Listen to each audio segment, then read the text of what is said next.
The king of Jerusalem is scared. He knows what has happened with Jericho and Ai, and now he is afraid of his own city. And then, what does he need to think about the Gibeonites? They live close to his city, and they are friends of his enemies now. So he calls other kings and says, "We need to be sure that nothing can happen with our cities. Come, let us fight together against the Gibeonites." The Gibeonites then sent word to Joshua in his camp. "Please come up to us quickly and save us. Help us. All the Amorite kings from the hill country have joined forces against us."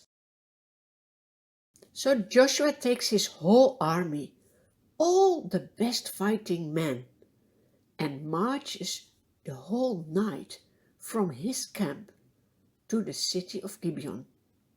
Joshua is not scared because the Lord has said to him, "Do not be afraid of these enemies.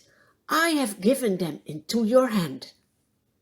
Now it's the time that the Lord wants to destroy all these enemies because of their sins.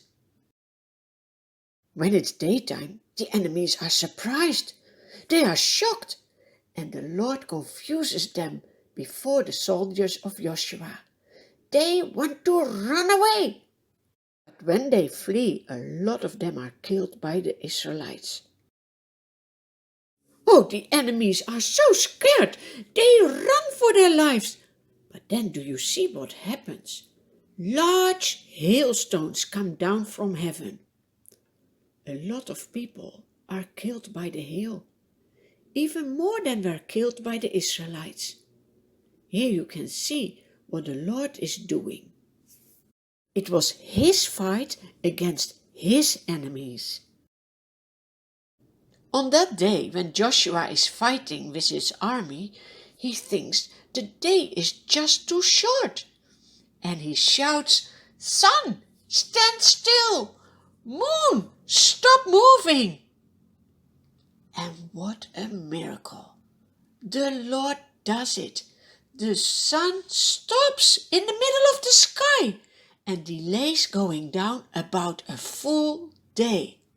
That has never happened afterwards again. Surely the Lord was fighting for Israel. He is almighty. Everything in nature is under his control. Where are the 5 kings of the enemies? They are hiding themselves in a cave.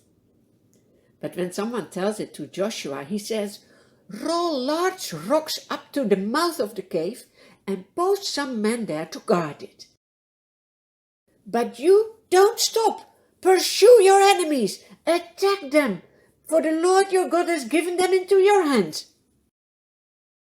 When the fight is over, Joshua says, "Now bring the kings to me." So they take them out of the cave and make them to lie down. Then Joshua summons the army commanders. "Come here and put your feet on the necks of these kings." And then he says, "Do not be afraid. Do not be discouraged. Be strong and courageous. This is what the Lord will do to all the enemies you are going to fight." Yes, the Lord will help them so that the Israelites can possess the promised country. Then Joshua kills the kings and buries them in the cave. They put the stones in front of the mouth of the cave again. From that day on, the Lord helps Joshua and his army to attack city after city, till the whole promised country is from the Israelites.